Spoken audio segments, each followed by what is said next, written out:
Hello everyone, my name is Brianna Baker and this is my video for Speech 1. Here is my speaking outline and here are my audience members. Okay. Imagine being a soldier during World War I. You're standing in the trenches and you start to feel a burning sensation in your nose, your throat, your lungs. Well, this was the reality for many soldiers during World War I. Luckily, we will never have to experience this pain because of the agreements and the protocols that were put into place that still protect us to this day.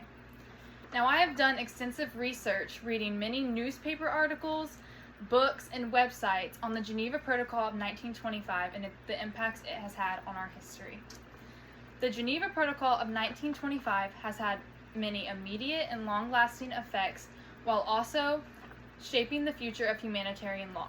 So today, I will talk to you about what the Geneva Protocol of 1925 was and its impact on our history and warfare.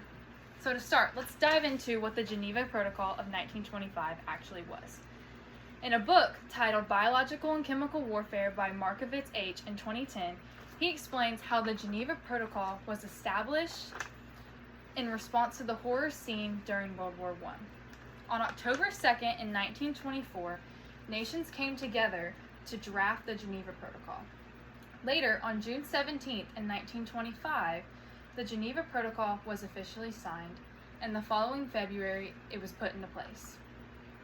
Weapons such as mustard and chlorine gas and dispersal methods like gas chambers and gas bombs left the world in utter shock following World War I. 30 nations and over 196 states signed the Geneva Protocol in a prevention effort to stop all use of biological and chemical warfare. The Geneva Protocol also laid the foundation for many treaties and set a precedent for regulation of warfare. So now that we know what the Geneva Protocol of 1925 is, let's talk about its effects and its impacts on our history and modern warfare. The first effect that it had was a reduced use. Nations were hesitant to use the biological and chemical weapons, however, they were still stockpiling and producing them, since the Geneva Protocol did not specify that there was to be no production or stockpiling.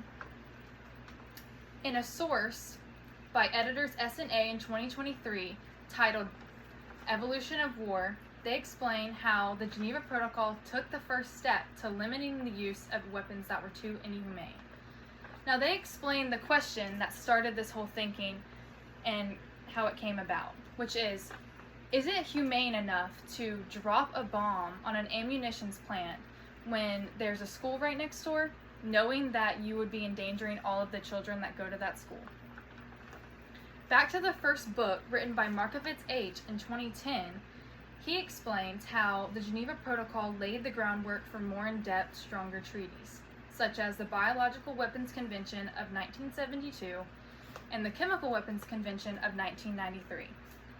Now, the Biological Weapons Convention of 1972 banned all production and stockpiling of all biological and chemical weapons, adding on to what the Geneva Protocol had already established. So in summary, the Geneva Protocol of 1925 had many immediate and long-lasting effects while also shaping the future of our humanitarian law. Today, I talked to you about what the Geneva Protocol of 1925 was and the impacts it has had on our history and modern warfare. So, the next time you see a war documentary or an article about an ongoing war, take a moment to thank those who came before us and put these protocols in place so that we could live in a safer world. Thank you.